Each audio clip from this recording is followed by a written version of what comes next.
नमस्कार दोस्तों। सोचिए अगर आप एक घर बना रहे हैं और जो ब्रिक्स आप उसे कर रहे हैं वो अंदर से कमजोर निकले, ज्यादा पानी सोख कर लेन या अनमेन सॉल्ट्स मौजूद हो तो क्या होगा?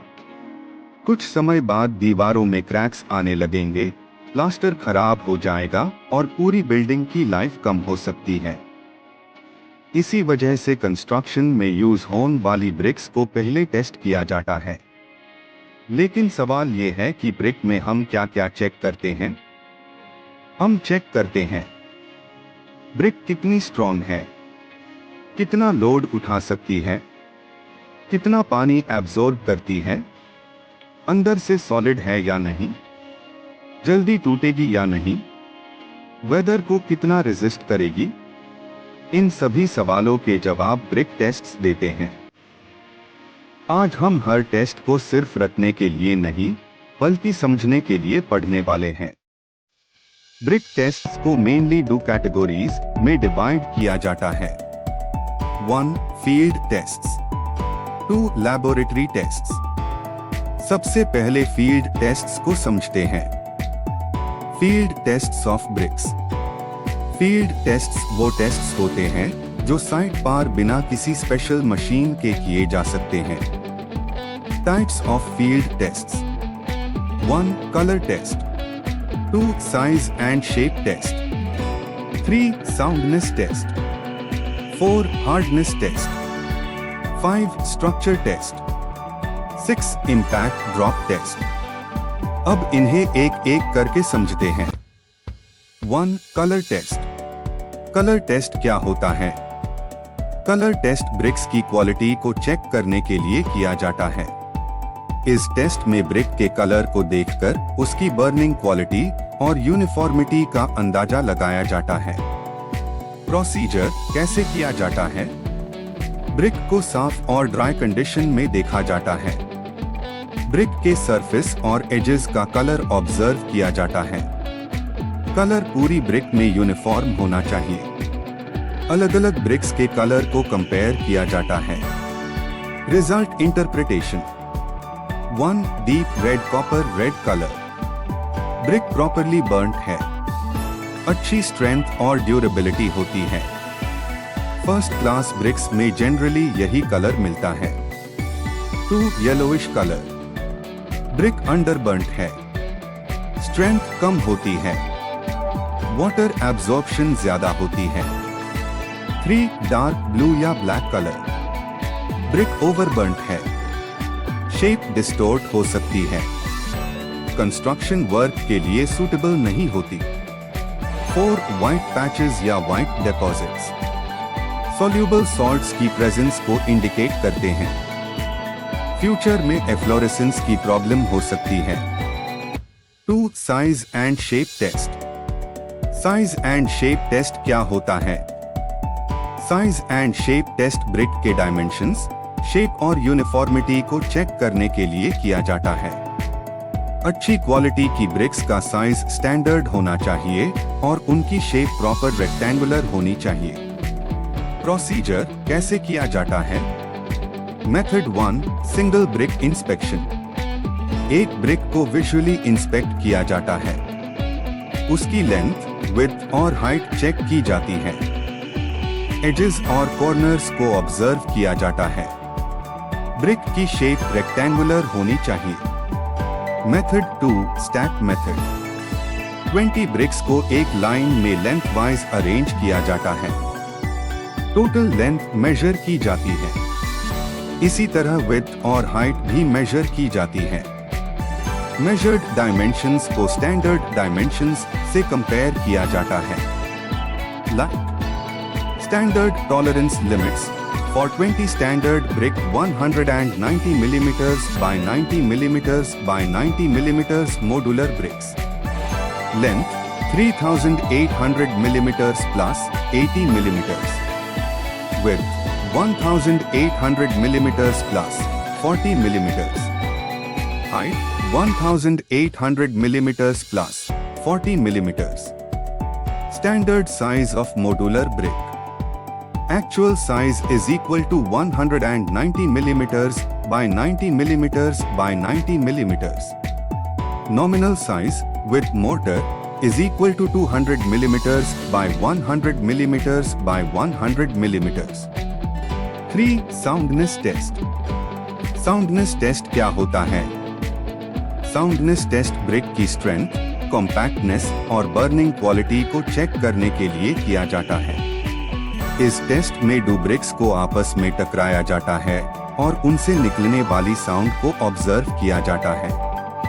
Observation: good quality brick, clear metallic ringing sound आती है, साउंड शार्प और क्लियर होती है, ब्रिक में इंटरनल क्रैक्स नहीं होते, ब्रिक प्रॉपर्ली बर्न और कॉम्पैक्ट होती है। पुअर क्वालिटी ब्रिक, डल या थर्ड साउंड आती है, साउंड क्लियर नहीं होती, इंटरनल क्रैक्स या वॉइड्स हो सकते हैं, ब्रिक अंडरबर्न्ड या डिफेक्टिव हो सकती है। 4. Hardness test. हार्डनेस टेस्ट क्या होता है? हार्डनेस टेस्ट ब्रिक की सरफेस हार्डनेस और अब्रेजन रेजिस्टेंस को चेक करने के लिए किया जाता है। इस टेस्ट से पता लगता है कि ब्रिक कितनी हार्ड है और उसकी सरफेस आसानी से स्क्रैच होती है या नहीं। प्रोसीजर कैसे किया जाता है? एक ब्रिक लीजिए, ब्रिक की सरफेस पर फिंगरनेल, नखूं या किसी शार्प ऑब्जेक्ट से स्क्रैच लगाएं। सरफेस को ध्यान से ऑब्जर्व करिए। Observation: good quality brick, surface पर स्क्रैच मार्क नहीं आना चाहिए, बहुत हल्का मार्क आए तो एक्सेप्टेबल है, ब्रिक हार्ड और डेंस होनी चाहिए। पुअर क्वालिटी ब्रिक, सरफेस पर डीप स्क्रैच आ जाता है, ब्रिक का मटेरियल आसानी से निकलने लगता है, ब्रिक सॉफ्ट और वीक होती है। 5. Structure test. स्ट्रक्चर टेस्ट क्या होता है? स्ट्रक्चर टेस्ट ब्रिक की इंटरनल स्ट्रक्चर और मैन्युफैक्चरिंग क्वालिटी को चेक करने के लिए किया जाता है। इस टेस्ट में ब्रिक को तोड़कर उसके अंदर के भाग, क्रॉस सेक्शन को ऑब्जर्व किया जाता है। प्रोसीजर कैसे किया जाता है? एक ब्रिक लीजिए, ब्रिक को हैमर की मदद से दो टुकड़ों में तोड़ दीजिए। ट्यू सरफेस, क्रॉस सेक्शन को ध्यान से ऑब्जर्व करिए।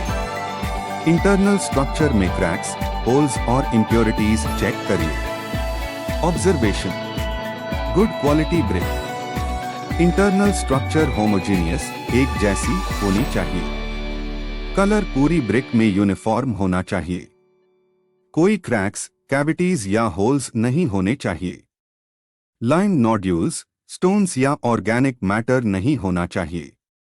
Poor quality brick, internal cracks या वॉइड्स दिखाई देते हैं, स्ट्रक्चर नॉन यूनिफॉर्म होता है, लाइम नोड्यूल्स या इम्प्योरिटीज प्रेजेंट हो सकती है, कलर अनइवन हो सकता है।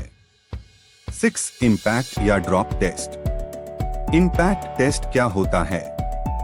इंपैक्ट टेस्ट ब्रिक की टफनेस, शॉक रेजिस्टेंस, झटके में ना टूटना, स्ट्रेंथ और रेजिस्टेंस टू शॉक को चेक करने के लिए किया जाता है। इस टेस्ट में ब्रिक को एक निर्धारित हाइट से गिराया जाता है और उसके टूटने या डैमेज होने को ऑब्जर्व किया जाता है। प्रोसीजर कैसे किया जाता है? एक ब्रिक लीजिए, ब्रिक को लगभग 1 मीटर अबाउट 1.0 to 1.2 m की हाइट पार पकड़िए। ब्रिक को हार्ड ग्राउंड पार फ्री फॉल में गिरा दीजिए। गिरने के बाद ब्रिक को ऑब्जर्व करिए। Observation: good quality brick, brick टूटनी नहीं चाहिए या मैक्सिमम 2 to 3 टुकड़ों में टूट सकती है, ब्रिक में एक्सेसिव क्रैकिंग नहीं होनी चाहिए। पुअर क्वालिटी ब्रिक, ब्रिक कई छोटे छोटे टुकड़ों में टूट जाती है, सरफेस पर मेजर क्रैक्स डेवलप हो जाते हैं, स्ट्रेंथ कम होती है। Laboratory tests of bricks: 1. Compressive strength test, 2. Water absorption test, 3. Efflorescence test, 4. Warpage test, 5. bulk density test, 6. initial rate of absorption (ERA) test, 7 modulus of rupture transverse strength test. अब इनके बारे में एक एक करके समझते हैं। 1 compressive strength test. Compressive strength test क्या होता है? कंप्रेसिव स्ट्रेंथ टेस्ट ब्रिक की लोड कैरिंग कैपेसिटी यानी दबाव कंप्रेशन को सहने की क्षमता को चेक करने के लिए किया जाता है। ये ब्रिक का सबसे इम्पोर्टेंट लैबोरेटरी टेस्ट माना जाता है, क्योंकि मेसनरी स्ट्रक्चर्स में ब्रिक्स पर मेनली कंप्रेसिव लोड हाई आता है। Apparatus required: compression testing machine (CTM), water tank, cement sand mortar 1:1, measuring scale। Procedure कैसे किया जाता है? Step 1 brick selection। टेस्ट के लिए 5 ब्रिक्स ली जाती है। Step 2 soaking। ब्रिक्स को 24 आवर्स तक पानी में इमर्स किया जाता है। Step 3 frog filling. ब्रिक के फ्रॉग डिप्रेशन को 1:1 सीमेंट सैंड मोर्टर से भर दिया जाता है। Step 4 drawing. फिल्ड ब्रिक्स को 24 आवर्स तक डैम्प कंडीशन में और फिर 7 दिन तक क्योरिंग के लिए रखा जाता है। Step 5 testing in CTM। Brick को कंप्रेशन टेस्टिंग मशीन CTM में रखा जाता है। लोड ग्रेजुअली और यूनिफॉर्मली अप्लाई किया जाता है जब तक ब्रिक फेल क्रश ना हो जाए। Step 6 record failure load. Maximum load note किया जाता है जिस पर ब्रिक फेल होती है। फॉर्मूला: कंप्रेसिव स्ट्रेंथ निकलने का formula. Unit: NMM superscript 2 MPa, kg/cm superscript 2। Observation: good quality brick, high failure load, high compressive strength, less cracking before failure. Poor quality brick, low failure load, low compressive strength, easily crush हो जाती है। Result interpretation: brick quality, compressive strength, first class brick, greater than or equal to 10.5 MPa, second class brick, 7 to 10 MPa, third class brick, 7 MPa। 2 water absorption test। water absorption test क्या होता है? Water absorption test एक laboratory test of BRICS है जिसका use brick की पानी absorb करने की कैपेसिटी को डिटरमाइन करने के लिए किया जाता है। ये टेस्ट ब्रिक की पोरोसिटी, छिद्रों की मात्रा, ड्यूरेबिलिटी और क्वालिटी को इंडिकेट करता है। जितना ज्यादा वाटर एब्जॉर्प्शन होगा उतनी हाई ब्रिक की क्वालिटी जनरली कम मानी जाती है।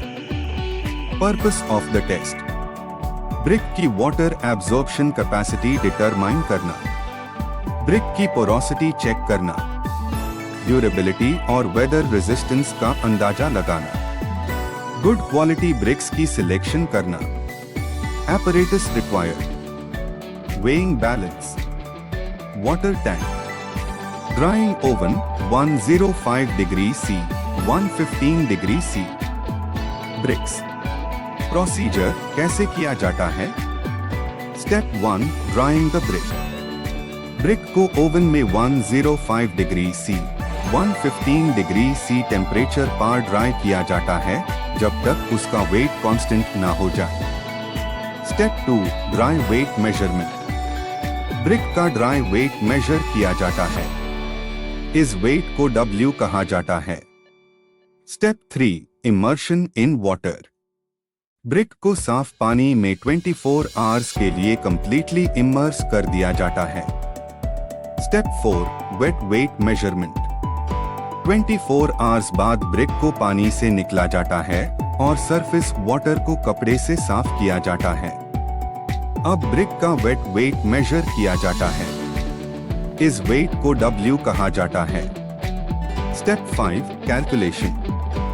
वाटर एब्जॉर्प्शन परसेंटेज कैलकुलेट की जाती है।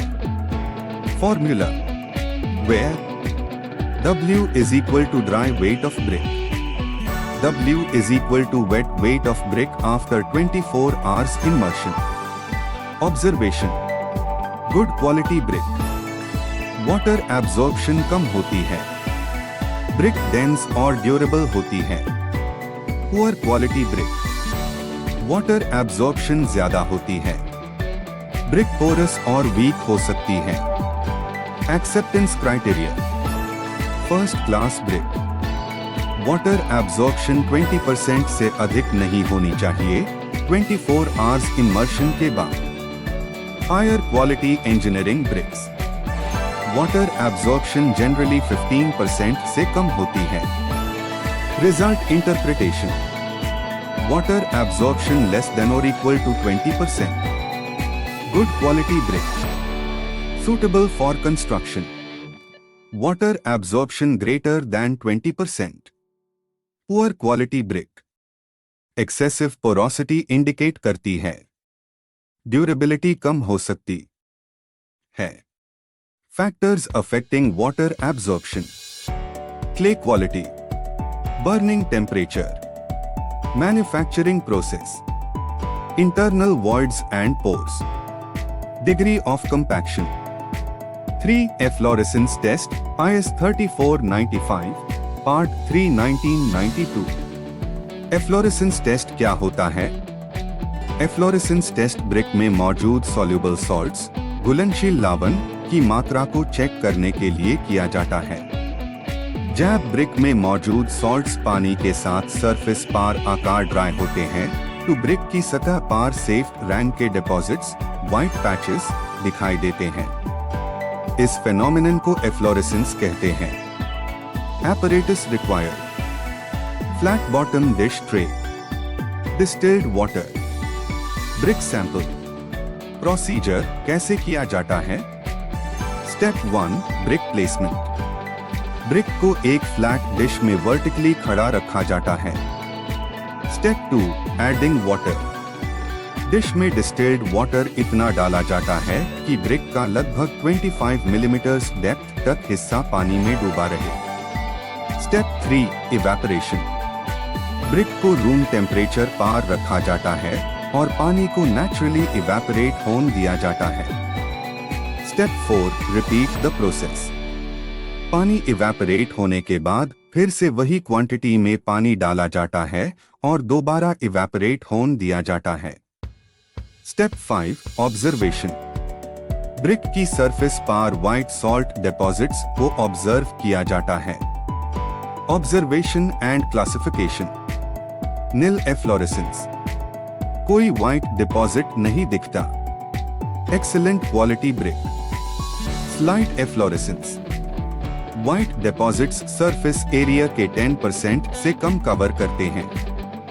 Acceptable quality, moderate efflorescence, white deposits 10% से 50% एरिया कवर करते हैं। क्वालिटी एवरेज मानी जाती है। हेवी एफ्लोरेसेंस, व्हाइट डिपॉजिट्स 50% से अधिक एरिया कवर करते हैं। Poor quality brick, serious efflorescence, heavy deposits के साथ सरफेस पाउडरिंग या फ्लेकिंग भी होती है।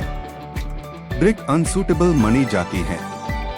रिजल्ट इंटरप्रिटेशन, नील और slight efflorescence, good quality brick, construction के लिए suitable. Moderate efflorescence, limited use के लिए एक्सेप्टेबल। हेवी और serious efflorescence, poor quality brick, durability और अपीयरेंस दोनों अफेक्ट होते। 4 वॉरपिज टेस्ट IS 3495 पार्ट 4 1992। वॉरपिज टेस्ट क्या होता है? वॉरपिज टेस्ट ब्रिक की स्ट्रेटनेस, फ्लैटनेस और शेप डिस्टॉर्शन को चेक करने के लिए किया जाता है। कभी कभी मैन्युफैक्चरिंग या बर्निंग प्रोसेस के दौरान ब्रिक्स मड, बेंड जाती है या उनकी सरफेस टेढ़ी हो जाती है। इस डिफेक्ट को वॉरपिज कहते हैं।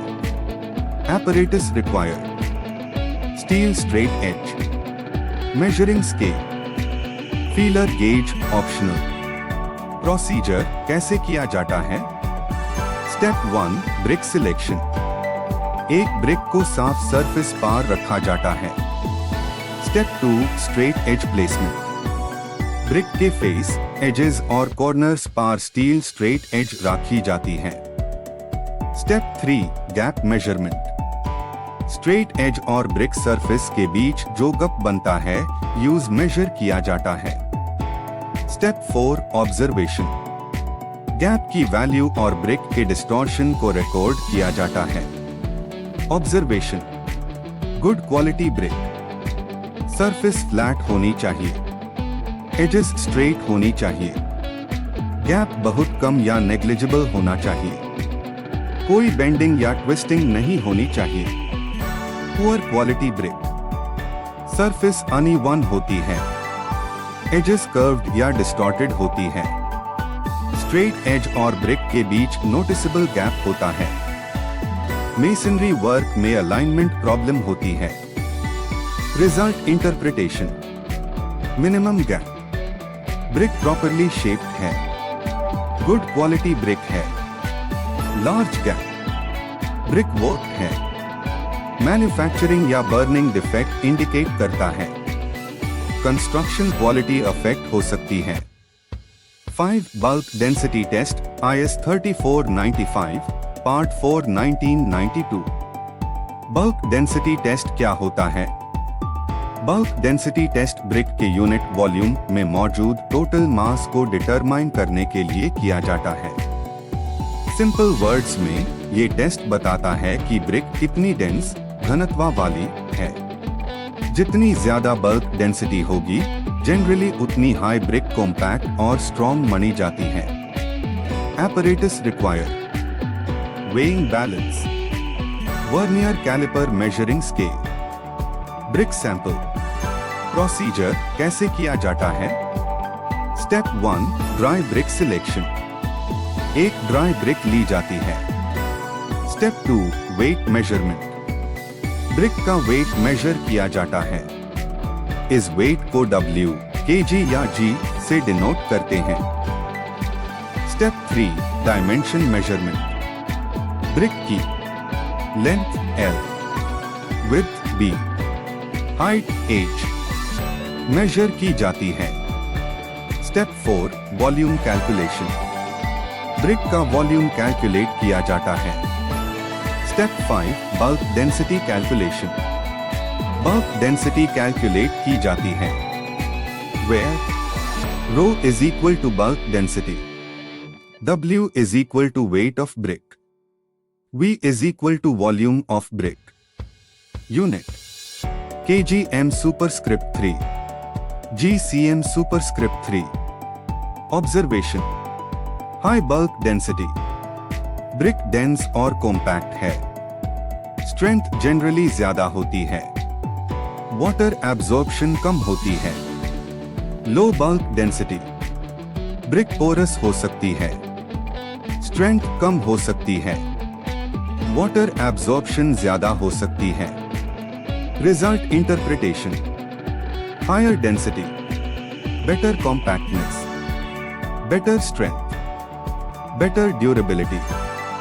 Lower density, more pores and voids, lower strength, reduced durability. 6 initial rate of absorption, ERA, test IS 3495, part 2 1992. Initial rate of absorption, ERA, test ये डिटरमाइन करने के लिए किया जाता है कि ब्रिक पहले 1 मिनट में कितना पानी एब्जॉर्ब करती है। इस टेस्ट को सक्शन टेस्ट भी कहा जाता है क्योंकि ये ब्रिक की पानी को खींचने सक्शन की कैपेसिटी को मेजर करता है।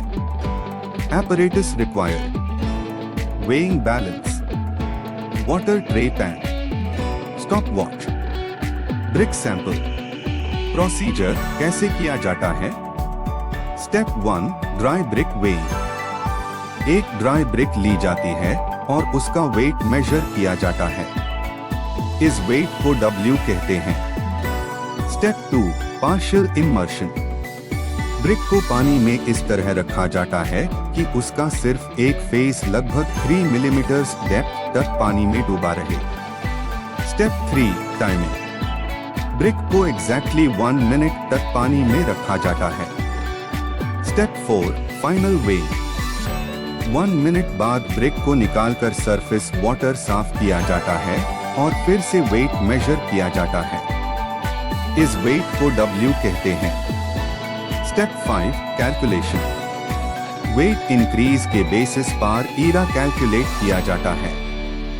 Formula unit G-min 30 in superscript 2 commonly used. GCM superscript 2 min. Observation. Low ERA value. Brick कम पानी एब्जॉर्ब करती है। मोटर का मॉइस्चर रिटेन रहता है। बॉन्डिंग अच्छी होती है। High ERA value. ब्रिक बहुत जल्दी पानी एब्जॉर्ब करती है। मोटर का पानी खींच लेती है। बॉन्ड वीक हो सकता है। Result interpretation. Moderate ERA, good masonry bond, suitable for construction. Very high ERA, mortar जल्दी ड्राई हो सकता है।